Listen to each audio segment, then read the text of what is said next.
A flop is a huge letdown. Most people think that NBA players are the greatest floppers, but what if I told you that this was a lie? What if I told you that it was C-suite executives making terrible decisions in their companies? The business world is full of big promises, and the bigger the promise, the bigger the letdown. Today I'm going to reveal to you the biggest flops in business. Let's get it. Amazon might have won Cap of the Year with this first flop.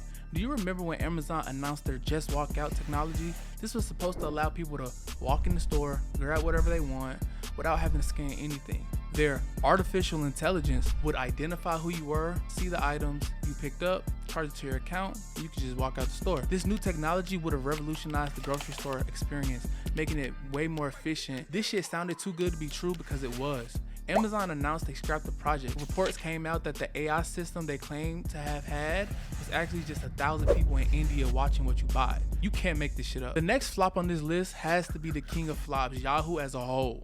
They suck. In the year 2000, Yahoo had a market cap of $125 billion. In 2017, Verizon bought Yahoo for only $4.8 billion. So I bet you're wondering, what the f happened to Yahoo? Well, brother, a lot of flops. In 1998, Yahoo had a chance to buy Google for $1 million.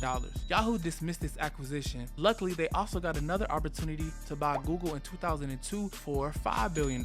Yahoo thought that this offer was too high at the time, so they lowballed them with a $3 billion offer. Google, obviously, declined the offer, and fast forward, Google is worth $2 trillion today. Players f***ed up too, but this wasn't a mistake. This was a repeated behavior. In 2006, Yahoo offered to buy Facebook for $1 billion. Mark Zuckerberg declined this offer, but Yahoo had a chance to increase the offer to $1.1 billion.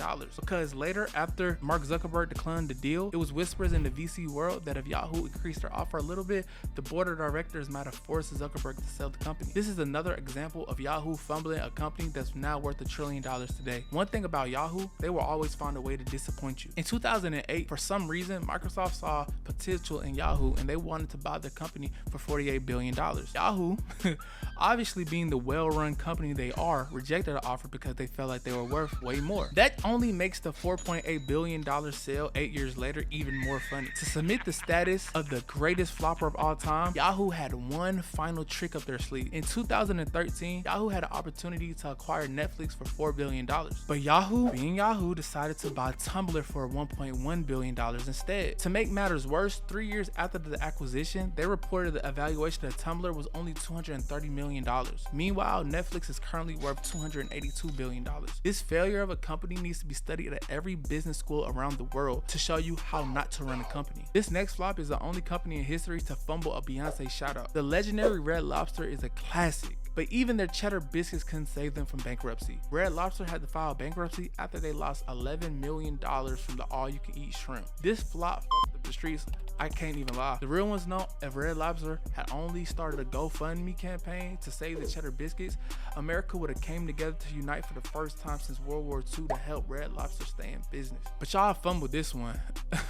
And yes, I know the real reason behind Red Lobster collapse is private equity, but nobody cares about the truth if the lie is more entertaining. Next flop. The last flop of the day is a LeBron James size flop. A flop that was supposed to revolutionize the world as we know it, like most flops are supposed to do. A flop that changed the name of an iconic company and made them spend $46 billion on nothing. The trash ass metaverse. The metaverse was supposed to be the future of digital connection. You would never ever have to leave your house again because everything would be in your house. It would be a place where you could explore, socialize, learn, collaborate, play in the comfort of your own home thanks to virtual reality. Instead of being a place where you could create your own utopia, it became a place where you could just burn money. Since 2019, Meta has lost $46.5 billion in the metaverse. This huge mistake almost proved to be fatal. In 2022, Meta had its worst single day drop in stock market history, with shares falling 26%, wiping out $250 billion in evaluation in one day. I wonder what caused a great company like Meta to drop.